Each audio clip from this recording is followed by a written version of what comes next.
இப்போது புதிய அறிமுகம் ஆச்சி ஹோட்டல் சாம்பார் 50 கிராம் ரூபாய் 20 மட்டுமே. No compromise. உங்க சைடுலயும் எங்க சைடுலயும். It's a GT promise. GT Holidays, South India's #1 travel brand.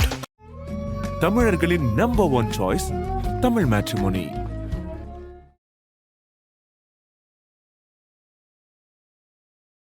Sir, பிரதமர் மோடி அவர்கள் தமிழகம் இருக்கிறார். வழக்கம் போல பிரதமராக ஒரு மாநிலத்துக்கு வரும்போது இந்த மாநிலத்துக்கான திட்டங்கள் அதை தொடங்கி வைக்கிறதுங்கிறது ஒரு பார்ட். இரண்டாவது பார்ட் அவர் வந்த நேரம். அதே மாதிரி இப்ப தமிழக சட்டமன்ற தேர்தலை ஒட்டி எல்லா அரசியல் கட்சிகளும் தீவிரமான ஆயத்த பணியில் இருக்கும்போது அவர் வந்திருக்கிறார். இந்திய தலைவர்களையும் சந்தித்து பேசியிருக்கிறார். உள்ளிட்ட விஷயங்களும் ஒரு பக்கம். இதை நீங்க எப்படி பாக்குறீங்க? ரெண்டா பிரிச்சு வழக்கமான ஒரு விசிட்டு. அவர் வழக்கத்திற்கு விரோதமாக ஒரு விஷயம் சொல்லியிருக்காரு. இந்த முறை தமிழ்நாடு தேர்தல் வழக்கத்தை விட வித்தியாசமாக இருக்க போகிறது. முக்கியமாக இந்த கேஸ்ட் மூவ்மெண்ட் எல்லாம் வெகுவாக கட்டுப்படுத்தப்படும் அப்படின்னு சொல்லும்போது தேர்தல் ஆணையம் எதையோ ஃபோக்கஸ் பண்ணுது. பிரதமர் மோடி அவர்கள் திருப்பரங்குன்றம் வந்திருப்பது அப்படிங்கிறது ஒரு அரசியலாக்கப்பட்ட ஒரு இடம். அப்புறம் எதிர்கட்சிகள்லாம் கண்டனம், நடுநிலையாளர்கள்லாம் பிரதமர்லாம் போய் இங்க போலாமா அப்படின்னு கேள்வி கேட்கக்கூடிய சூழல்ல திருப்பரங்குன்றத்துக்கு நேரடியாக சென்று பூர்ண கும்ப மரியாதை ஏற்றுக்கொண்டு தரிசனம் செய்திருக்கிறார் பிரதமர் மோடி அவர்கள். இல்லை, எனக்கு என்ன புரியலன்னா, அவர் இந்தியாவின் பிரதமர். திருப்பரங்குன்றம் பாகிஸ்தான்லையா இருக்கு? ஏன் பிரதமர் அங்கே போகக்கூடாது? இப்போ தேர்தல் விட்டது. ஒரு ஹிந்து கன்சால்டேஷன் அப்படிங்கிறது எல்லா மாநிலங்களையும் பாஜக செஞ்சுட்டு இருக்கிறாங்க. தமிழகத்துல இப்போ வரைக்கும் அது இல்லாத மாதிரியான ஒரு சூழல் நீடிக்கிறது. இதே திருப்பரங்குன்றத்துல சில மணி நேரங்கள்ல இந்து முன்னணி அறிவிப்பின் பேர்ல கிட்டத்தட்ட ஆயிரக்கணக்கான மக்கள் போராட்டம்னு கூடின ஒரு இடம் தான் திருப்பரங்குன்றமா இருக்கிறது. ஸோ ஒரு ஹிந்து கன்சால்டேஷனுக்கு ஒரு சிக்னல் கொடுக்குறாரா பொலிட்டிக்கல்? அரசியல் ரீதியா அப்படி ஒரு எண்ணம் இருந்தால் ஆச்சரியம் இல்லை. என்னை பொறுத்தவரை அதில் தவறும் இல்லை. 5000 கும்பாபிஷேகம் பண்ணோன்னு சொல்கிறீங்க. குடமுழுக்குகள் நடப்பதெல்லாம் பார்த்தீங்கன்னா ஏதோ அறநிலையத்துறை செலவில் நடக்குதுன்னு யாராவது நினச்சாங்கன்னா, இல்லை என்று சொல்வதற்கு நான் அரசியல் ஆய்வாளராக மட்டும் இல்லாமல் ஃபிலாந்திரபிஸ்ட், நன்கொடையாளர் என்ற முறையில் சொல்லுகிறேன். நான் 8 கோயிலுக்கு கும்பாபிஷேகம் பண்ணியிருக்கேன். கும்பாபிஷேகம் நடத்துறது நன்கொடையாளர்களிடமிருந்து வரும் பணத்தை வைத்து மட்டுமே நடக்கும். ஸோ இது பக்தர்கள் நடத்தியது தான். பக்தர்கள் நடத்தியது தான். ஆதரணியர்களுக்கு அன்பு வணக்கம். இன்றைய சிறப்பு நேர்காணலில் நம்முடன் இணைந்திருக்கிறார் தமிழக அரசியலின் ஆசிரியர் சிவசக்தி சுந்தரராமன் அவர்கள். சார் வணக்கம். வணக்கம், சொல்லுங்க சார். பிரதமர் மோடி அவர்கள் தமிழகம் இருக்கிறார். 2 விதமா இதை அலசலாம் அப்படின்ட்டு. ஒன்று, வழக்கம் போல பிரதமராக ஒரு மாநிலத்துக்கு வரும்போது இந்த மாநிலத்துக்கான திட்டங்கள் அதை தொடங்கி வைக்கிறதுங்கிறது ஒரு பார்ட். இரண்டாவது பார்ட் அவர் வந்த நேரம். அதே மாதிரி இப்போ தமிழக சட்டமன்ற தேர்தலை ஒட்டி எல்லா அரசியல் கட்சிகளும் தீவிரமான ஆயத்த பணியில் இருக்கும்போது அவர் வந்திருக்கிறார். இந்திய தலைவர்களையும் சந்தித்து பேசியிருக்கிறார். உள்ளிட்ட விஷயங்களும் ஒரு பக்கம். இப்போ இதை நீங்க எப்படி பாக்குறீங்க? ரெண்டா பிரிச்சு. அதான் அவர் வந்ததை நீங்கள் 3ஆக பிரிச்சுன்னு சொல்லலாம். நீங்கள் சொன்னது கொஞ்சம் என்னன்னால், ஒன்று அவர் பொதுக்கூட்டம் ஒன்று பேசியிருக்காரு. வழக்கமான ஒரு நீண்ட உரை, ஒரு அந்த மாதிரி இல்லாமல் குறிப்பிட்ட காலவரையில் அப்படிங்கிற மாதிரி 3 மணிக்கு ஏன்னா புதுச்சேரி போய் முதல்ல நேற்று நைட்டு வந்துட்டார். ராஜ்பவனில் தங்கியிருந்தார். காலையில் புதுச்சேரியில் போய் புதுவையில் மீட்டிங் பண்ணிட்டு வந்தார். அங்கே புதுவையில் அவங்களுக்கு இப்போ புதுவை மாநிலத்துக்கான திட்டங்கள்லாம் நிறைய அறிவிச்சிருக்காரு. அந்த திட்டங்கள் 2வது மாநிலமும் மத்திய அரசும் ஒன்றாக இருந்தால் அதில் வரக்கூடிய நன்மைகளை பற்றி பொதுவாக பேசியிருக்காரு. அது எல்லா மாநிலங்களுக்கும் பொருந்தும், புதுவைக்கும் பொருந்தும். புதுவையில் சொல்லும்போது பாரதியார் அரவிந்தர் போன்ற மகான்கள்லாம் தங்கின பூமி, சித்தர்கள் வாழ்ந்த பூமின்னா பொதுவாக அந்த வழக்கமாக அந்த மண்ணுடைய சம்மந்தப்பட்ட விஷயங்களாக பேசுனது மட்டும் இல்லாமல், அது என்ன தமிழ்நாட்டுக்கு என்ன அப்படின்னு சொன்னால், அந்த ஈசிஆரில் அந்த அந்த அதாவது சாலை மேம்பாடுகள். ஏன்னா புதுவைங்கிறது ஒரு சின்ன ஒரு மாநிலம். காரைக்கால், ஏமன் தனியாக இருந்தால் கூட உங்களுக்கு இது என்ன சொல்கிறது, அதாவது புதுவை அப்படின்னு பார்த்தீங்கன்னா ரொம்ப சின்ன மாநிலம் தான், எல்லாம் சேர்த்து. அது அவங்க அதில் 30,000 கோடி திட்டம் அவங்களுடைய நெடுஞ்சாலை திட்டம். அதில் ஈசிஆரையும் சேர்த்து அதில் சொல்லியிருக்காரு. ஸோ இப்போ புதுவைக்கு வர்ற அந்த பயன் அதோடைய எக்ஸ்டென்ஷன் தமிழ்நாட்டுக்கு தான் வரும். ஏன்னா ஈசிஆருங்கிறது பெரும்பாலும் தமிழ்நாட்டில் தானே, அப்புறம் தானே. அப்போ வரும்போது புதுவை டு சென்னை வந்து ஏறத்தாழ 1 மணி நேரம் வந்து அந்த ட்ராவல் டைம் குறையும். அதாவது 2 மணி நேரத்தில் போகிற மாதிரி. இப்போ ஒரு 3 மணி நேரம் போகிற மாதிரி இருக்குது அப்ராக்சிமேட்டாக. அது வந்து ஒரு 2 மணி நேரத்தில் வரா மாதிரி வரும் அப்படின்னு சொல்லி சில இதெல்லாம் கொடுத்துருக்காரு. அப்புறம் தமிழ்நாட்டுக்கு வந்து திட்டங்கள் சொல்லும்பொழுது அதாவது நிறைய அந்த பரமக்குடி டு ராமநாதபுரம், அப்புறம் வந்து மரக்காணம் டு புதுச்சேரி, மரக்காணம் நம்ம தமிழ்நாட்டுக்குள்ளே வரும். இதெல்லாம் வந்து இந்த ரோடெல்லாம் வந்து எப்போவுமே கொஞ்சம் மோசமாக இருக்கக்கூடிய ரோடு. நடுவில் கொஞ்சம் எல்லாம் பல இடங்களில் போட்டிருக்காங்க. சில பேச்சஸ் வந்து ஏன்னா சமீபத்தில் இதுக்காக போக வேண்டி வந்தது. அது மாதிரி போகும்போது பார்த்ததுனால சொல்கிறேன். இதெல்லாம் வந்து மேம்படுத்துறதுக்காக ஒரு வளர்ச்சி திட்டம்னு சொல்கிறது மட்டும் இல்லாமல் 8 ரயில்வே ஸ்டேஷன், மொரப்பூர், காரைக்குடி, குறிப்பாக சொல்லணும்னா திருவாரூர், முதல்வர் ஸ்டாலின் அவர்களுடைய சொந்த ஊரான திருவாரூர் உட்பட, அதுக்கப்புறம் பொள்ளாச்சி, மணப்பாறை, சோழவந்தான், பொம்மிடி, ஸ்ரீவில்லிபுத்தூர், இதெல்லாம் 8. ஏற்கனவே இதை மாதிரி ஒரு 70 ரயில்வே ஸ்டேஷனில் தமிழ்நாட்டில் வந்து மேம்படுத்தி இருக்காங்க. அந்தந்த கட்டமைப்பு என்ன தேவையோ அங்கே வந்து மேம்படுத்தியிருக்காங்க. அது மாதிரி இப்போ ஒரு 8 வந்து பண்ணாங்க. இதெல்லாம் வந்து அதே மாதிரி பீச் டு எக்மோர். இப்போ நம்ம பீச் டு எக்மோர் நம்ம அந்த ரயில்வே லைனு இப்போ 3 லைன் தான் இருக்குது. நார்மலாக இந்த பக்கம் ஒன்று, இந்த பக்கம் ஒன்று, 3வது வந்து இந்த வெளியூர் ட்ரெயினுக்குன்னு ஒன்று இருக்கும். 4வது லைன் ஒன்று போடுறதுக்கு ஏற்பாடு பண்ணாங்க. இது கொஞ்சம் இன்னும் சென்னைக்குள்ளே இருக்கக்கூடிய டிராஃபிக்கை, பறக்கும் ரயில் ஒரு பக்கம், மெட்ரோ ஒரு பக்கம் இருக்க, நம்ம இந்த எலக்ட்ரிக் ட்ரெயின்னு சொல்கிறது இந்த பீச் எக்மோர் மின்சார ரயில், அதில் 4வது லைன் ஒன்று போட்டிருக்கிறது அப்படிங்கிறது போட்டிருக்காரு. அதே மாதிரி இந்த ரேடியோ இதெல்லாம் கொஞ்சம் விரிவுபடுத்துறதுக்காக கும்பகோணம் உட்பட, எங்கள் ஊர் கும்பகோணம் அது சொல்லாமல் எப்படி ஓடுது, ஆனாலும் வந்து கும்பகோணம் உட்பட சில இடங்களில் வந்து ஏற்காடு, வேலூர் இங்கெல்லாம் வந்து இந்த எஃப்எம்முக்கான டிரான்ஸ்மிட்டர்கள் அதிகப்படுத்தினா கொஞ்சம் இந்த அகில இந்திய வானொலி நிலையங்கிறது இன்னும் சில குக்கிராமங்களெல்லாம் கேட்காமல் இருக்கக்கூடியதெல்லாம் பண்ணியிருக்காரு. அதாவது வளர்ச்சி திட்டங்கள் இதெல்லாம் பண்ணியிருக்காரு. இது அறிவிச்சிருக்காரு. இது ஒன்று. அந்த பொதுக்கூட்டத்தில் பேசும்போதும் பெரும்பாலும் இந்த வளர்ச்சி திட்டங்களை பற்றி தான் பேசியிருக்கார். 2வது வந்து அவர் அரசியல் தலைவர்களை, கூட்டணி தலைவர்களை சந்தித்திருக்கிறார். அது தனியாக, அது அரசியல். அங்கே என்ன விவாதிக்கப்பட்டது என்பது அநேகமாக எல்லாமே வெளியில் வராது. ஓரளவுக்கு இதுக்கப்புறம் அது கசியலாம். ஆனால் வந்து நிச்சயமாக சமீபத்தில் இடியுடைய தலைவர் ராகுல் நபீன் நினைக்கிறேன் ஒரு 3 நாளாக சென்னையில் தான் இருக்கார்.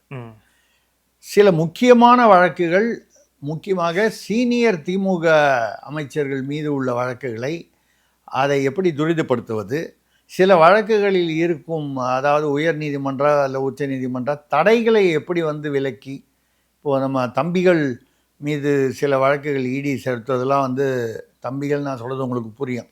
ஏதோ ஈசிஆரில் 350 கோடிக்கெலாம் கட்டுறாரு, ஒருத்தர் 2000 கோடிக்கு படம் எடுக்கிறாரு. அந்த மாதிரி தம்பிகள், திராவிட தம்பிகள் வந்து அவர்கள் மீது இருக்கிற அந்த தடைகளை நீக்கி அந்த வழக்குகளை எப்படி முன்கொண்டு செல்வது. ஏன்னா மக்கள் இப்போது நிறைய பேர் கேட்க ஆரம்பிச்சுட்டாங்க. மத்திய அரசு, பாஜக அரசுங்கிறத விட மத்திய அரசு என்ன செய்கிறது, இடி வந்து இப்படி பண்ணிச்சு அப்படி பண்ணிச்சு, அதெல்லாம் வந்து அவரை வந்து இவர் மேலே குற்றச்சாட்டு அவர் மேலே குற்றச்சாட்டுன்னு. இப்போ வேறு கெஜ்ரிவாலுடைய வழக்கில் வந்து அவர் விடுதலை ஆகிட்டார். ஆனால் விடுதலை ஆனாலும் மறுபடியும் சிபிஐ வந்து மேல்முறையீட்டுக்கு உயர்நீதிமன்றத்துக்கு போயிட்டாங்க. இப்போ விடுதலை ஆனதுனால நிரபராதி அப்படின்னு சொன்னால் 2Gயில் கூட ஆராசா விடுதலை ஆனார். ஆனால் மறுபடியும் மேல்முறையீட்டில் இருக்குது. ஜெயலலிதா அவர்கள் ஒரு முறை விடுதலையாகி மறுபடியும் தான் வந்து தண்டனைக்கு, அவர் அதுக்குள்ளே இறந்துட்டார். சசிகலா அவர்கள் தண்டனைக்கு உள்ளானாங்க. ஸோ பொன்முடி அவர்கள் விடுதலையாகி இப்போ வந்து ஏதோ ஒரு அந்த தண்டனைக்கு தடையில் இருக்கார். இது எதுவுமே ஏதோ அந்த கீழமை மன்றத்தில் நடந்ததோடு வந்து முடிஞ்சு போகுதுன்னு இல்லை. உச்ச நீதிமன்றம் வரைக்கும் போகிறதுக்கு எந்த பக்கமும் வரலாம். நிரபராதின்னு வரலாம், குற்றவாளின்னு வரலாம், யார் குற்றம் சாட்டப்பட்டார்கள். அந்த வகையில் இப்பொழுது வந்து பரபரப்பாக அடிபடக்கூடிய ஒரு விஷயம் வந்து KN நேரு அவர்களுடையது.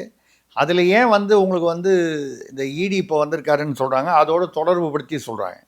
ஏன்னா அதில் வந்து முதல்வர் அவர்களும் துணை முதல்வர் அவர்களும் வந்து கண்ட்ரோல் பண்ணக்கூடிய பார்ட்டி ஃபண்டுக்கு 7% 10% பணம் போயிருக்குன்னு இடி வந்து அவங்க கோர்ட்டுக்கு கொடுத்த ரிப்போர்ட்டில் இருக்குது. எடப்பாடி அவர்கள், அண்ணாமலை அவர்கள்லாம் கூட அதில் 51ஆம் பக்கம்னு சொல்லி அது எப்படியோ வெளியில் கசிந்து பார்ட்டிக்கு பணம் வந்து போகுது லஞ்சமாக. அதில் தான் அந்த 1200 கோடி ரூபா ஒரு கான்ட்ராக்ட் ஒன்று, கிளாரின்னு ஏதோ ஒரு கேரளா கான்ட்ராக்ட். அது என்ன, எப்போவுமே பார்த்தீங்கன்னா தூய்மை பணியாளருக்கு கான்ட்ராக்ட் கொடுத்தா அது வந்து ஒரு ஆந்திரா கம்பெனிக்கு தான் கொடுத்தாங்க, ஏதோ ஒரு பேர் ஒன்று, ராம்கின்னு ஒரு கம்பெனி, இது கிளாரின்னு ஒரு கம்பெனி. அந்த மாதிரி வந்து பார்த்தீங்கன்னா இப்போ 2100 கோடி ரூபாய்க்கு வந்து திருவான்மியூர்லேருந்து உத்தண்டிக்கு வந்து இந்த மேல்வழிச்சாலை 4 வழிச்சாலை போகிறதுக்கு போன வாரம் முதல்வர் அடிக்கல் நாட்டியிருக்கார். அடிக்கல் நாட்டினா சந்தோஷம்தான். பட் அதில் என்ன பிரச்சனைன்னா, உயர்நீதிமன்ற தடையை மீறி அதை வந்து அடிக்கல் நாட்டின பட்டிருக்கிறது. அது தடைனா நேரடியான தடை இல்லை, ஒரு மறைமுகமான தடை. எப்படின்னு கேட்டிங்கன்னா, கேஎன்ஆர் கன்ஸ்ட்ரக்ஷன் என்கிற மறுபடியும் ஆந்திரா கம்பெனி. இந்த கேஎன்ஆர் கன்ஸ்ட்ரக்ஷன் ஏற்கனவே பல சர்ச்சைகளிலும் ஊழல் சர்ச்சைகளில் அடிபட்டு கொண்டு வரும் கம்பெனி, வேறு சில கான்ட்ராக்டில். ஒரு பிரபலமான ஒரு சர்ச்சைக்குரிய யூடியூபர் கூட அதை பற்றி அடுத்த வாரம் அவங்களுக்கு தான் கொடுக்க போகிறாங்கன்னு பேசுனாங்க. உடனே அந்த டெண்டரே நிறுத்திட்டாங்க அவர் பேசினோன்னு. அந்த மாதிரி அந்த கேஎன்ஆர் கன்ஸ்ட்ரக்ஷன்ஸ் வந்து அவங்களுக்கு 2300 கோடி கொடுத்துருக்காங்க, 14 கிலோமீட்டர். போன வாரத்தில் 10 நாள் முன்னால் வந்து எங்கள் வீட்டுக்கிட்ட மத்திய கைலாஷ் அந்த எல் மாதிரி அந்த ஓஎம்ஆருக்கு போகிற ஒரு சும்மா 672 மீட்டர், 3/4 கிலோமீட்டர், அது வந்து 68 கோடி என்னமோ. அது பார்த்தீங்கன்னா ஒரு வாரம்தான். அதாவது திறந்து வச்ச 2வது நாள் 3வது நாள் வண்டி அதில் போய் பார்க்கலாமேன்னு போனாலே ஒரே மேடு பள்ளமாக இருக்குது. திறந்து வச்ச 3வது நாளே. சரி, நமக்கு தான் அப்படி தெரியுதாகன்னு பார்த்தீங்கன்னா டைம்ஸ் ஆஃப் இந்தியாவில் பெரிய கால்பக்க ஆர்டிகிள் போட்டாங்க. பம்பி ரோட் இந்த மாதிரி மத்திய கைலாஷில் கான்ட்ராக்டர்ஸை கேட்டதுக்கு M90 என்கிற ஒரு விதமான குவாலிட்டி உடைய ஒரு அந்த கிரானியூல்ஸ், அந்த கான்கிரீட் மிக்சருக்கு பதிலாக M70 இல்லாமல் M50 இல்லாமல் M40 என்ற மிக மட்டமான ஒரு குவாலிட்டியில் ரொம்ப கம்மியான ஒரு அந்த கிரானியூல், அந்த சிமெண்ட் கலவை வந்து பயன்படுத்தப்பட்டிருக்கு. அது மட்டும் இல்லாமல் அந்த தாங்கி உள்ள இரும்புகள் எல்லாமும் வந்து பலவீனமாக தெரிகின்றன. இப்போ அது மேலே போகிறவங்களுக்கெல்லாம் வந்து பக்குன்னு அதை தாண்டி போகிற வரைக்கும். அது மட்டும் இல்லை, அவங்களுக்கு மட்டும்தான் பயம் இல்லை, கீழே போகிறவனுக்கு பயம் இல்லை. மேலேருந்து பாலம் ஏன்னா எத்தனையோ பாலம் கொள்ளிடத்துலலாம் வெள்ளம் வரும்போது ஒரே வாரத்தில் கட்டின பாலம் இடிஞ்சு விழுந்திருக்கு. அப்போ இந்த கேஎன்ஆர் கன்ஸ்ட்ரக்ஷன்ஸில் என்னென்னா, மத்திய பிரதேஷ்லேருந்து திலீப்.comனு ஒரு கம்பெனி வந்து 1400 கோடி ரூபாய்க்கு கோட் பண்ணியிருக்கான். இதே டேர்ம்ஸில் 1400 எங்கே இருக்குது, 2100 எங்கே இருக்குது. 1400 தள்ளுபடி பண்ணிவிட்டு 2100 கான்ட்ராக்டு கொடுத்துட்டாங்க. ஹைகோர்ட்டுக்கு போனோன்னா மெட்ராஸ் ஹைகோர்ட் வந்து நீங்கள் கவர்மெண்ட் அப்ரோச் பண்ணதுக்கு உங்களுக்கு என்ன ரீசன் கொடுத்தாங்க, எங்களுக்கு எந்த ரீசனும் கொடுக்காம தான் டெண்டரை ரிஜெக்ட் பண்ணாங்க. அப்போ நீங்கள் வந்து உடனடியாக 5 நாளுக்குள்ளே கவர்மெண்ட்டுக்கு வந்து எந்த காரணத்தினால ரிஜெக்ட் பண்ணீங்க அப்படிங்கிறத அஃபிஷியலாக கேளுங்க. கேட்டுட்டு கவர்மெண்ட் வந்து தமிழ்நாடு மாநில அரசு 10 நாளுக்குள்ளே, நீங்கள் கடிதம் வந்தவுடனே 10 நாளுக்குள்ளே பதில் சொல்லணும். அதுவரை வந்து தடை உத்தரவு, அதாவது ஸ்டேட்டஸ் கோங்கிற மாதிரி. கேஎன்ஆர் ப்ரொடக்ஷன்ஸ் வந்து எந்த பணியும் தொடங்கக்கூடாது. இந்த சமயத்தில் இந்த 15 நாள் முடியவே இல்லை. மார்ச் 3ஆம் தேதி முடியுது, இன்றைக்கி தானே 1ஆம் தேதி. அது முடியறதுக்கு முன்னால் போன வாரமே பார்த்தீங்கன்னா முதல்வர் வந்து 2100 கோடி செலவில், இப்போ 2100 கோடி செலவில்னு போட்டு நீங்கள் வந்து கல்வெட்டு திறந்தீங்கன்னா என்ன அர்த்தம்? இப்போ கேஎன்ஆர் கன்ஸ்ட்ரக்ஷனுக்கு உறுதின்னு அர்த்தம். இப்போ ஹைகோர்ட்டு நாளைக்கு ஒரு கால் வந்து இவங்க 10 நாளில் பதில் சொல்லலை, இல்லை சரியான பதில் சொல்லலான்னு கோர்ட்டுக்கு போகிறாருன்னு வைங்க, அந்த மத்திய பிரதேஷ் கம்பெனி, அந்த கான்ட்ராக்டே கேன்சல் ஆகலாமே. அப்படி ஆச்சுன்னு சொன்னால் ஒன்று இந்த கல்வெட்டு வந்து தேர்தலுக்காக சும்மா ஒரு விளம்பரத்துக்காக இருக்கணும், இல்லை வந்து கேஎன்ஆரிடம் வந்து நம்ம வந்து ஆல்ரெடி வந்து வாங்க வேண்டியதை வாங்கி விட்டாச்சுன்னா, இப்போ கேஎன் நேரு அவர்களுடைய விஷயத்தில் அப்படி தானே இந்த 1200 கோடி ஒரு கான்ட்ராக்டில் வந்து 130 கோடி கமிஷன், அதுதான் அந்த இடி சொன்ன வந்தேன். கரெக்ட். இப்போ அந்த திலீப் அதான் மத்திய பிரதேச கம்பெனி வந்து இதுக்கு நடுவுலையே கல்வெட்டு திறந்ததுனால நீதிமன்ற அவமதிப்பு போகிற மாதிரி ஒரு தகவல் அடிப்படுது. இன்னும் முடிவே ஆகாத போது எப்படி நீங்கள் கல்வெட்டு போட்டீங்க? அப்போ கல்வெட்டு போட்டு 2100 கோடி ரூபாய் செலவில் அப்படின்னு சொல்லி போட்டிங்கன்னா அப்போ கேஎன்ஆர் தானே அர்த்தம். கேஎன்ஆர் முடிவு தான் வந்து நிறுத்தி வச்சுருக்காங்களே இடைக்காலத்தில். இப்போது கேஎன் நேருடைய விஷயத்தில் பார்த்தீங்கன்னா 2 IPS ஆஃபீஸர் 2 IAS ஆஃபீஸர் பேர்லாம் வருண்குமார், அவர் கங்கபாலன்னு 2 IPS, அப்புறம் IASல வந்து விஜயகுமார், மதுபாலன்னு இவங்கெல்லாம் வந்து அந்த அந்த ஊழல் மோசடியில் அல்லது அந்த ஊழல் சர்ச்சையில் அவர்களும் ஈடுபட்டிருக்கிறார்கள். ட்ரூ வேல்யூம்ஸ் கேஎன்ஆருடைய தம்பியுடைய நிறுவனத்தில் வந்து அந்த நிறுவனத்தில் இயக்குனர்கள் இல்லை உயர் அதிகாரிகளாக இருந்த கவி பிரசாத் அப்புறம் செல்வமணி இவங்க மூலமாக தான் டிரான்சாக்ஷன் நடந்திருக்கு. 256 பக்கத்தில் வந்து அதுக்கான ஆதாரங்களை இடி எடுத்து கொண்டு போய் தான் பண்ணியிருக்கு. இன்னும் வந்து ஹைகோர்ட்டில் வந்து சொன்னதுக்கப்புறமும் கேஎன்ஆர் மீது டிவிஎஸ்சி விஜிலன்ஸ் வந்து போடலை. இன்பதுரை எம்பி வந்து அவதூறு வழக்கு போட்டார். ஆல்ரெடி ஹைகோர்ட் சொல்லியும் எஃப்ஐஆர் போடலன்னு விஜிலன்ஸ் ஆன்டி கரப்ஷனுடைய இயக்குனர் பேரில் வந்து போட்டிருக்காரு. இந்த சூழ்நிலையில் இடியுடைய தலைவர் ராகுல் நவீன் அவர்கள் வந்து இந்த விஷயங்களெல்லாம் வந்து முறைப்படுத்துவதற்காகவும் இதை வேகம் எடுப்பதற்காகவும் ஏற்கனவே நிறுத்தி வைக்கப்பட்டதெல்லாம் மறுபடியும் முன்னெடுப்பதற்காகவும் வந்திருப்பதாக சொல்லப்படுகிறது. ஏன்னா 3 நாள் சென்னையில் வந்து தங்கினேன். அதே மாதிரி இன்னொன்று இதில் வந்து கனெக்ட் பண்ணி பார்க்க வேண்டிய விஷயம் என்னென்னா, தேர்தல் ஆணைய தலைமை ஆணையர் ஞானேஷ்குமார் வந்திருக்காரு. அது வழக்கமான ஒரு விசிட்டு. வந்து அவர் வந்து தேர்தல் எல்லா கட்சிகளையும் சந்திச்சிருக்காரு, பேசியிருக்காரு. சீமான் கூட வந்து ரொம்ப நேரம் அவர்கிட்ட வந்து கடைசியில் வைங்க, அவங்களுடைய கருத்து எல்லா தலைவர்களும் எல்லா கட்சிகளும் சொல்லியிருப்பாங்க. தனித்தனியாகவே சந்தித்திருக்கிறார். அவர் வந்து வழக்கத்திற்கு விரோதமாக ஒரு விஷயம் சொல்லியிருக்காரு அறிக்கையில். இந்த முறை தமிழ்நாடு தேர்தல் வழக்கத்தை விட வித்தியாசமாக இருக்க போகிறது. இது வந்து ஒரு தேர்தல் ஆணையர் வந்து சொல்வது வழக்கமான அந்த பாணியில் உள்ள அறிக்கையாக தெரியல. 2 விஷயமா இருக்குமோ என்னோட இது. ஒன்று எஸ்ஐஆர் இது வரைக்கும் வந்து இவ்வளோ ஓட்டு வந்து இருந்துச்சு, கிட்டத்தட்ட 70 லட்சம் ஓட்டுக்கு மேலே 76 லட்சம் 70 லட்சம் ஓட்டுக்கு மேலே வந்து போகுது, குறைஞ்சிருச்சு. ஆமாம், அதாவது 5.67 என்னமோ வந்துருச்சு. இந்த வாட்டி வந்து கவுண்டிங் வந்து அந்த நம்பர்ஸ் இன்க்ரீஸ் ஆகிறதுக்கான வாய்ப்பு இருக்கு. ரெண்டாவது கள்ள ஓட்டு தடுக்கப்படுகிறது. ஆமாம், இல்லை அதை தான் சொல்கிறாரோன்னு நானும் நினச்சேன். பட் அவர் இதை சொன்னார்ல வித்தியாசமாக இருக்க போகிறதுன்னு. அதுக்கு அடுத்த வரி சொன்னதில் முதல் வரியோட அர்த்தம் நமக்கு கொஞ்சம் புரிகிற மாதிரி இருக்குது. அவர் என்ன சொல்கிறாருன்னா, இந்த கேஷ் நடமாட்டங்களை வந்து வெகுவாக நாங்கள் வந்து ஸ்பெசிஃபிக்காக அதற்காக வந்து ஒரு பகுதிக்கும் வந்து கண்காணிப்பாளர்களை நியமிக்கிறோம். இதுக்கு முன்னால் நியமித்ததே இல்லையான்னு நீங்கள் கேட்கலாம். ஒரு தொகுதியில் இவ்வளவு பேர்னு ஏற்கனவே தேர்தல் பறக்கும் படை, பறக்காத படை, உட்காரும் படை, நிறைய படைகள் இருக்கு. அதாவது இது ஒன்றும் புதுசாக ஏதோ தேர்தல் வந்து இன்னைக்கு தான் வந்து நடக்க போகுது, இன்னைக்கு தான் இதே மாதிரி கொண்டு வராங்க ரூல்ஸ்ன்னு இல்லை. பட் அவர் வந்து இந்த முறை வித்தியாசமாக இருக்க போகிறதுன்னு சொல்லிட்டு அடுத்த வரியில் முக்கியமாக இந்த கேஷ் மூமெண்ட் எல்லாம் வந்து வெகுவாக கட்டுப்படுத்தப்படும் அப்படின்னு சொல்லும்போது தேர்தல் ஆணையம் எதையோ ஃபோக்கஸ் பண்ணுது.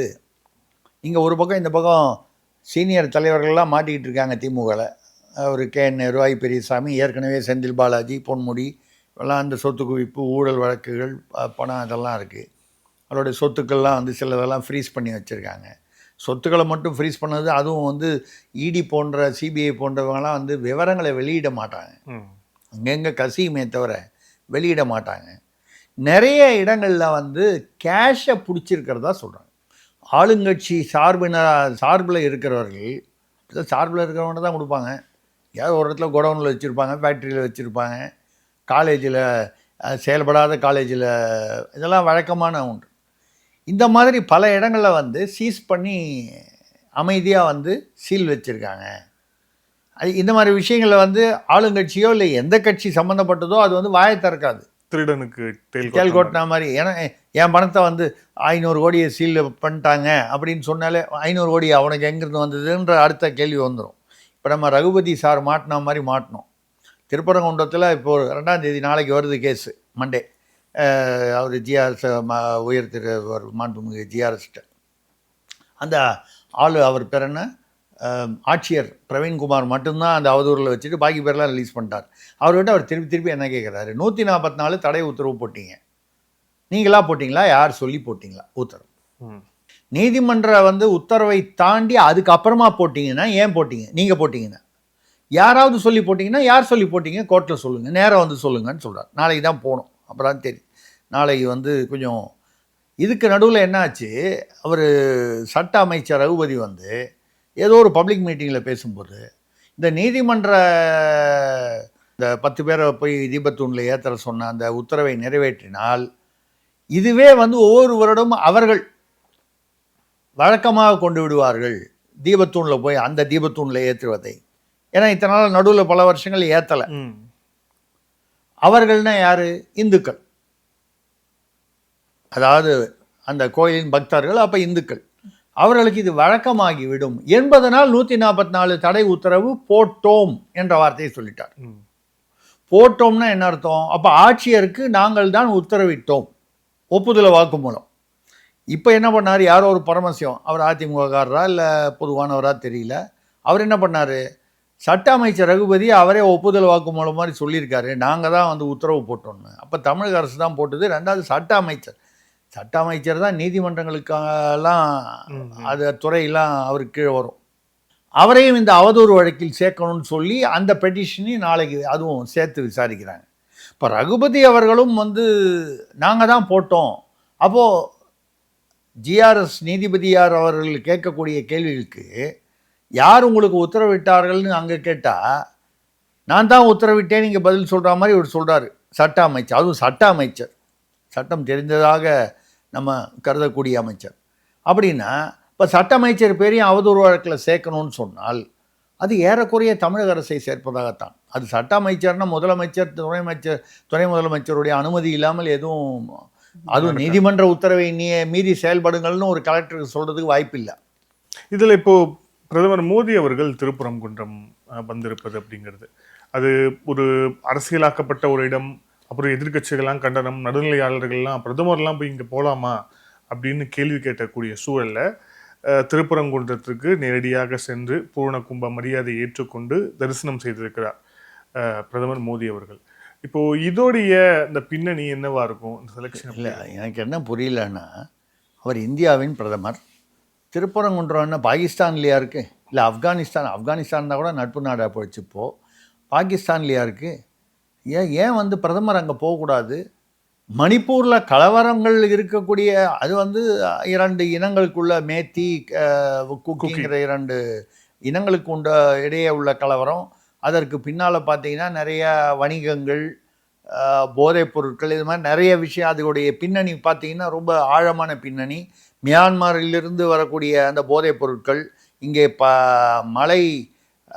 மலைப்பகுதிகளில் வந்து பயிராகும் கஞ்சா செடிகள், இதில் வந்து யாருக்கு வந்து கண்ட்ரோல்? ஏன்னா அதெல்லாம் வந்து ரொம்ப வடகிழக்குனாலே பொதுவாக வளர்ச்சி அடையாத பகுதி. மோடி அவர்கள் வந்த பிறகு தான் வடகிழக்கு மாநிலங்களில் வந்து அவர்கள் ரயிலை பார்க்கிறார்கள்னா ரயில்வே கனெக்ஷன் வருது. அது வரைக்கும் வந்து வெறும் ரோடு கனெக்ஷன் மட்டும்தான். அதுவும் அந்த இடம் ரொம்ப சென்சிட்டிவான சிக்கன் நெக்குன்னு சொல்லக்கூடிய இடம். பங்களாதேஷில் கூட வந்து பார்த்திங்கன்னா இந்த சிக்கன் நெக்கை தாக்குவோம்லாம் அந்த யூனஸ் இருக்கும்போது பெணாத்திக்கிட்டு இருந்தார். பேசிக்கிட்டு தான் இல்லை, பெணாத்தி. அதாவது பங்களாதேஷுக்கு சுதந்திரம் வாங்கி கொடுத்ததே இந்தியா தான். இந்தியாவை தாக்குவோங்கிற அந்த ஒரு ரீதியில் பேசிகிட்டு இருந்தார். அதனால தான் வந்து இப்போ அந்த ஜியா அவர்களுடைய கலிடா ஜியாவுடைய மகனை வந்து வரும்போது மோடி அரசு வந்து யூனஸ் போன்ற ஒரு தீவிரவாதத்தை ஆதரிக்கக்கூடிய அந்த மாதிரி ஒரு அமெரிக்காவுடைய ஒரு என்ன சொல்கிறது பப்பட் பொம்மை என்று சொல்லக்கூடிய அவர் ஜெலன்ஸ்கியை கொண்டு போய் உக்ரைனில் வச்சு ஒரு காமெடி நடிகரை வந்து உட்கார வச்ச மாதிரி இவரை உட்கார வச்சு வேடிக்கை பார்க்குறாங்கன்னு தெரிஞ்சுக்கிட்டு தான் ஒரு எந்த அரசு வந்தாலும் அங்கே ஒரு ஜனநாயக ரீதியில் ஒரு தேர்தலில் ஒரு அரசு வர வேண்டும் என்பதற்காக ஷேக் ஹசீனாவுக்கு இப்போதைக்கு வந்து அங்கே போனால் அந்த அவர் மீது குற்ற வழக்குகள் பிரச்சனைகள் இருக்குது. அவர் உயிர் தப்பித்ததே வந்து இந்தியாவால் தான். அதாவது முஜிபுர் ரஹ்மான் என்பவர் தான் சுதந்திரம் வாங்கி கொடுத்தாரு. அப்படிங்கும்போது அவருடைய பெண்ணிற்கு முஜிபுர் ரஹ்மானுடைய சிலைகளெல்லாம் உடைச்சி தூள் பண்ணி அந்த அளவுக்குன்னா அது ஒரு நிச்சயமாக திட்டமிட்ட ஒரு சதித்திட்ட வன்முறையாக தான் தெரிகிறது. அந்த மாதிரி உள்ள இடங்களில் இப்போ வடகிழக்கு இருக்கக்கூடிய ஒரு சூழ்நிலையில் மணிப்பூர் மாதிரி இடத்துல, மணிப்பூருக்கே ஜனாதிபதி போயிட்டு வந்துட்டாங்க, பிரதமர் போயிட்டு வந்தார், அமித்ஷா ஒரு காலகட்டத்தில் போயிட்டு வந்திருக்காங்க, எல்லா மற்றவங்களாம். திருப்பரங்குன்றம் போகிறது அங்கே உள்ள அடிப்படையில் அங்கே இஸ்லாமியர்களுக்கு இந்துக்களுக்கும் ஒன்றும் பிரச்சனையே இல்லை. எப்படி சொல்கிறாங்கன்னா இஸ்லாமியர்களுடைய மனது வந்து வருத்தப்படும். அவர் எல்லாருக்குமான பிரதமர் தானே, அது வந்து ஒரு சென்சிட்டிவான ஒரு சைட்டு. இஸ்லாமியர்கள் வந்து மனம் புண்பட மாட்டார்களா? திருப்பரங்குன்றம் போனால் புண்படுவாங்க. ஏன் திருப்பரங்குன்றம் அவர் போகக்கூடாது? எத்தனையோ கோயில்கள் இருக்கின்றன. அங்கே தீபத்தூண் ஏற்றினா வந்து அது அங்கே ஒரு சிக்கல் வந்ததுன்றதுக்காக அந்த கோயில். ரெண்டாவது அவர் வந்து திருப்பரங்குன்றம் மட்டும் நேராக வந்துட்டு நேராக திரும்பி போகல அவர் புதுச்சேரி வந்திருக்காரு, சென்னை வந்து புதுச்சேரி போய் சென்னை வந்து டிரான்சிட்டில் வந்திருக்காரு, புதுச்சேரி போயிட்டு மதுரை வந்திருக்காரு. மதுரைங்கிறது திருப்பரங்குன்றங்கிறது கிட்டத்தட்ட மதுரையுடைய வாசலில் இருக்கிறது திருப்பரங்குன்றம். திருப்பரங்குன்றம் ஈவன் அதர்வைஸ் வந்து 60 வீடுகளில் ஒன்று புகழ்பெற்ற முருகர் ஸ்தலம். அதனால் வந்து அதை வந்து அது கார்த்திகை மாதத்துலலாம் விசேஷமானது. எல்லா முருகர் ஸ்தலமே கார்த்திகை மாதத்தில். இந்த முறை திருப்பரங்குன்றம் வந்து இன்னும் கொஞ்சம் பிரபலமாக, இது இந்த தீபத்தூண் விஷயத்தினால கொஞ்சம் அதிகமாக பிரபலமாச்சுன்னு சொல்லலாமே தவிர, திருப்பரங்குன்றத்துக்கு வந்து பிரதமர் வந்ததுனால இஸ்லாமியர்கள் வருத்தம் அடைவார்கள்னா, அவர் வந்து இப்போ புதுச்சேரிக்கு போகிறாருன்னா, புதுச்சேரியில் வந்து அவர் வந்து எங்கேயோ ஒரு கோயிலுக்கு போவார். அவர் அடிப்படையில் இந்து. அவர் ஏன் மசூதிக்கு வரல அப்படின்னா, அவர் உண்மையிலேயே மசூதிகளுக்கும் போயிருக்கார். பிரதமர் வந்து மசூதிகளுக்கும் போயிருக்கிறார், தேவாலயங்களுக்கும் போயிருக்கிறார், ஒரு விருந்தினராக போகிறார். ஒரு பக்தராக போனோன்னா அவர் இந்து மதத்தை சேர்ந்தவர். அவர் இந்து மதத்தை சேர்ந்த ஒரு திருப்பரங்குன்றத்துக்கு போனதுனால, இவர் அங்கே போனதுனால வந்து கலவரம் அதிகமாகிடும் அப்படின்னா, இப்போ என்ன திருப்பரங்குன்றத்தில் டெய்லி இந்து முஸ்லீம் அடிச்சுக்கிட்டா இருக்காங்க. இப்போ முந்தா நேற்று போன வாரம்லாம் கலவரமாக நடந்துக்கிட்டு இருக்காங்க. சப்போஸ் அந்த தீபத்தூண் ஏற்றுற அந்த பீரியட்லேயே கலவரம் வரலையே, அதுக்கு முன்னாலோ தீபத்தூண் ஏற்றக்கூடாது என்று வந்து அங்கே வந்து தடை உத்தரவு வந்து ஹைகோர்ட் அனுமதித்தும் தடை விதிக்கப்பட்ட போது கூட போகலேன்ற வருத்தம் தான் இருந்ததே தவிர ஒரு கலவரம் இல்லையே. இதுக்கு பின்னாடி இருக்கக்கூடிய பொலிட்டிக்கல் மெசேஜிங் அப்படிங்கிறது என்ன? ஏன்னா இப்போ தேர்தல் வந்து விட்டது. ஒரு ஹிந்து கன்சாலிடேஷன் அப்படிங்கிறது எல்லா மாநிலங்களையும் பாஜக வந்து செஞ்சுட்டு இருக்கிறாங்க. தமிழகத்தில் இப்போ வரைக்கும் அது வந்து இல்லாத மாதிரியான ஒரு சூழல் நீடிக்கிறது. இதே திருப்பரங்குன்றத்தில் சில மணி நேரங்களில் இந்து முன்னணி அறிவிப்பின் பேரில் கிட்டத்தட்ட ஆயிரக்கணக்கான மக்கள் வந்து போராட்டம்னு கூடின ஒரு இடம் தான் திருப்பரங்குன்றமாக இருக்கிறது. ஸோ ஒரு ஹிந்து கன்சாலிடேஷனுக்கு ஒரு சிக்னல் கொடுக்குறாரா? அதுதான் அவருடைய பொலிட்டிக்கல் அரசியல் ரீதியாக வந்து அப்படி ஒரு எண்ணம் இருந்தால் ஆச்சரியமில்லை. என்னை பொறுத்தவரை அதில் தவறும் இல்லை, ஆச்சரியமில்லை. நான் ஏன் சொல்கிறேன்னா, சிறுபான்மையினரை வந்து நம்ம எப்படியாவது கவர்ந்து அவர்களுடைய வாக்குகளை பண்ணணுன்றதுக்காக ஒரு இந்துக்களுக்கு உண்டான உரிமைகளை கூட வந்து தடுப்பதற்கு ஒரு அரசு, மாநில அரசு ஒன்று முயல்கிறது, அதில் ஈடுபட்டிருக்கிறது என்னும் பொழுது, இவங்க வந்து ஆன்டி ஹிந்து கன்சாலிடேஷன் பண்ணுறது எவ்வளவு அது நியாயம் என்றால், ஹிந்து ஆன்டியாக இந்துக்களுக்கு எதிராக ஒரு ஒரு ஒரு சிறுபான்மையினர் மற்றவர்களையும் திரட்டுவது நியாயம் என்றால், இந்துக்களை யதார்த்தமாக திரட்டுவதில் என்ன வந்து தவறு இருக்கிறது? இதையே நியாயம் என்று சொல்லும் பொழுது அதில் நியாயம் இல்லையே, அதில் வந்து நியாயம் வந்து குறைந்து போய்விட்டதா? ஹிந்து கன்சாலிடேஷனே வச்சிங்களேன், ஹிந்து கன்சாலிடேட் ஆனால் என்ன தப்பு? ஹிந்துனா வந்து உங்களுக்கு வந்து, அதாவது அரசியலை, இப்போ திராவிட அரசியலை பொறுத்த வரைக்கும் ஹிந்துனா அவன் ஜாதி ரீதியாக அடிச்சுக்கிட்டே இருக்கணும். வட மாவட்டத்தில் வந்து வன்னியர் வர்சஸ் பறையர், தென் மாவட்டத்தில் வந்து குளத்தூர் வர்சஸ் தேவேந்திர குல வேளாளர், அங்கே Kongu Vellalar versus SC ST பொதுவாக, இப்படி சாதிகளை பிரித்து கொண்டே இருக்கணும். இல்லைனா இந்த கடப்பாறை அந்த கடப்பாறைன்னு எதையாவது சொல்லிகிட்டு இருக்கணும். ஆக இந்த சாதிகளை பிரித்து தான் நீங்கள் வந்து இந்து மதத்தை பிளவுபடுத்தி சிறுபான்மையினருக்கு பாதுகாவலர்களாக நடித்து நீங்கள் அரசியல் செய்யலாம். இந்த பிளவுபட்டு இருக்கும் இந்துக்களை இப்படி எடுத்துங்களேன். எப்படி இந்துக்கள் வந்து ஒன்றுபடும் போது, அப்படி போய் திருப்பரங்குன்றத்தில் போய் கும்பிடும்போது, திருப்பரங்குன்றத்தில் வன்னியர் தான் கும்பிடணும், முக்குளத்தோர் தான் கும்பிடணும், இல்லை வந்து பறையர் தான் கும்பிடணும், தேவேந்திர குல வேளாளர் தான் கும்பிடணும்னு யாராவது சொல்கிறாங்களா? இல்லையே. பக்தர்கள் போகலான்னா ஒரு நாளைக்கு ஒரு 10,000 பேர் போகிறாங்கன்னா அந்த 10,000 பேரில் எல்லா ஜாதியும் தான் கலந்துருக்காங்க இல்லையா? அப்போது ஹிந்து கன்சாலிடேஷன் என்பது என்ன குற்றமா? அது பிஎன்எஸ்லையோ பழைய இபிகோலையோ வரக்கூடிய ஏதாவது ஒரு குற்ற செயலாது?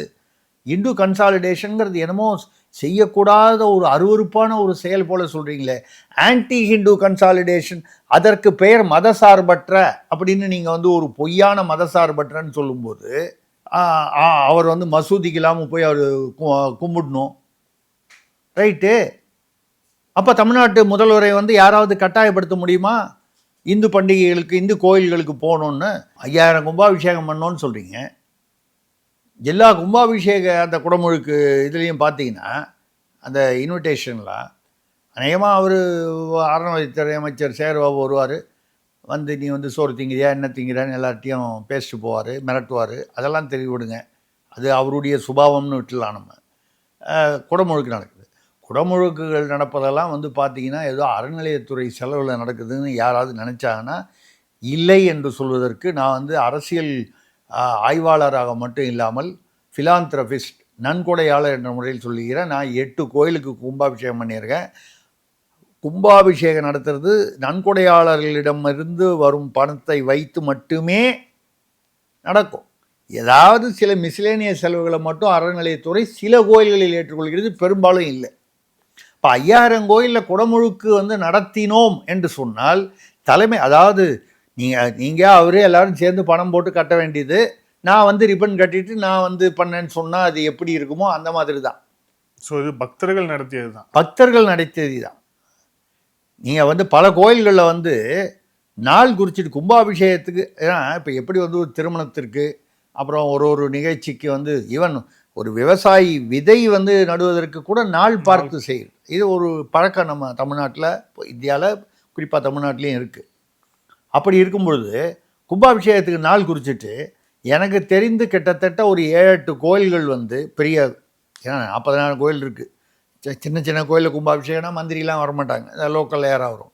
பெரிய அளவு கோயிலே ஒரு 7-8 கோயில் எனக்கு பெயர்கள் தெரியும். அந்த கோயிலெல்லாம் கும்பாபிஷேக தேதி அன்னைக்கு முடியாமல் அறநிலையத்துறை அமைச்சருக்கு இல்லை மற்ற அமைச்சர்களுக்கு வரக்கூடிய அந்த அமைச்சர்கள் மாண்புமிகுக்கள் இவர்களுடைய சௌகரியத்துக்கு என்ன தேதியில் வந்து வர முடியுமோ அன்னைக்கு கும்பாபிஷேகம் செய்யுங்கள்.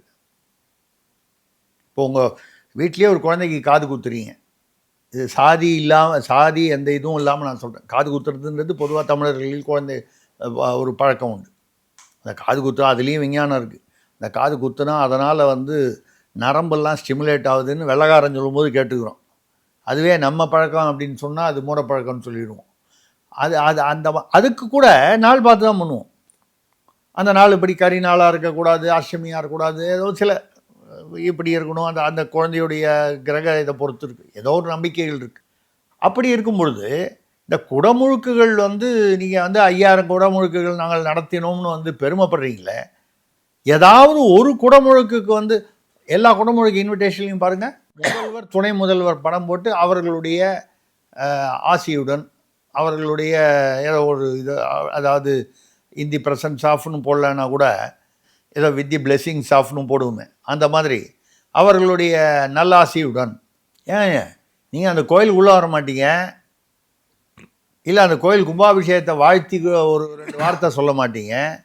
ஒரு விநாயகர் சதுர்த்தியோ இல்லை வந்து ஒரு இந்துக்களுக்கான ஏதோ ஒரு பண்டிகையோ அப்படின்னா அந்த பண்டிகைக்கு வந்து ஒரு ஆடிப்பெருக்கு, இதெல்லாம் வந்து சாதி ரீதியாக ஏதோ ஒரு குறிப்பிட்ட சாதி தான் கொண்டாடுது. ஆடிப்பெருக்கில் போய் பாருங்கள், இந்த காவிரி அந்த மாதிரி வைகை அந்த மாதிரி நதிக்கரை எல்லாம் போய் பாருங்கள், எல்லா சாதியினரும் வந்து அந்த ஆடிப்பெருக்கு கொண்டாடுறாங்க.